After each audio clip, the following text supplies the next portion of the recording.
Tamam mı? Tam süre koyun paraya. Caner de var, ben de var. Üçümüzüz zaten. Sen, ben, Caner.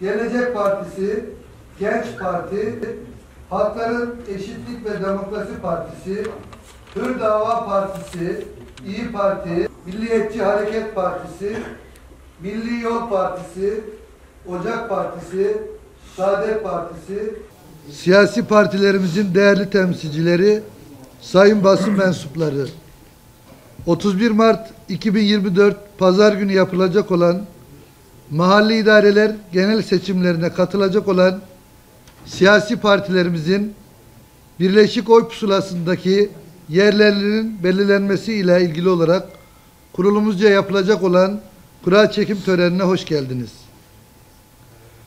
Yüksek Seçim Kurulu'nun 2/1/2024 tarihli ve 2024'de bir sayılı kararıyla seçime katılma yeterliliğine sahip 36 siyasi parti tespit ve ilan edilmiştir.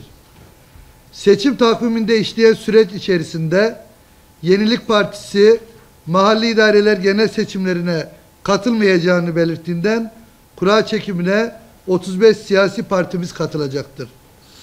Yine devam eden süreç içerisinde seçime katılan siyasi partilerimizden Büyük Türkiye Partisi ismini Ocak Partisi olarak değiştirdiğinden kura çekimine bu isimle katılacaktır.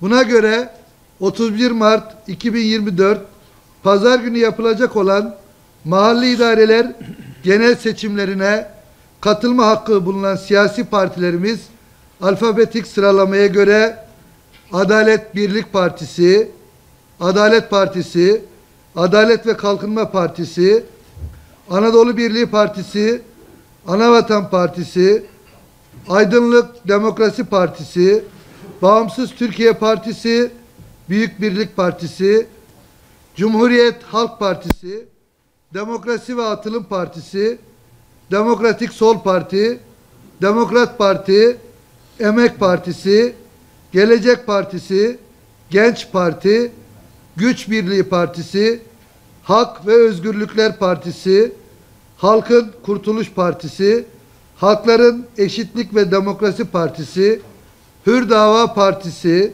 İyi Parti, Memleket Partisi, Millet Partisi, Milliyetçi Hareket Partisi, Milli Yol Partisi, Ocak Partisi, Saadet Partisi, Sol Parti, Türkiye İşçi Partisi, Türkiye Komünist Hareketi, Türkiye Komünist Partisi, Vatan Partisi, Yeniden Refah Partisi, Yeni Türkiye Partisi ve Zafer Partisi'dir.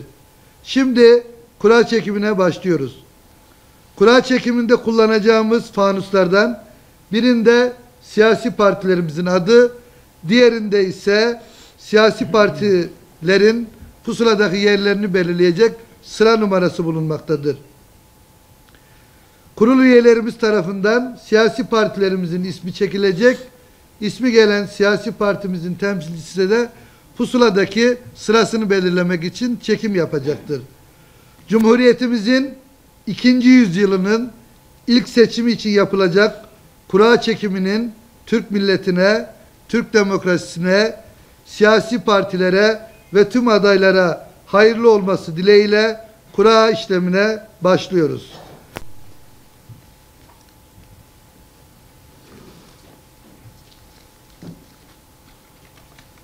Hüdapar.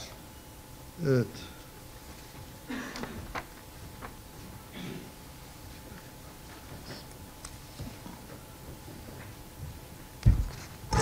Evet, Şehzade Demir Bey buyurun.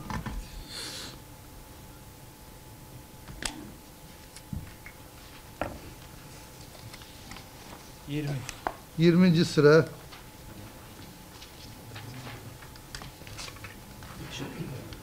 Ali Başkanım. Mahalli idareler genel seçiminde siyasi partilerimizin oy pusulasındaki yerlerinin belirlenmesi bu şekilde tamamlanmıştır. Tüm siyasi partilerimize, adaylarımıza ve Türk demokrasisine hayırlı olmasını diliyoruz.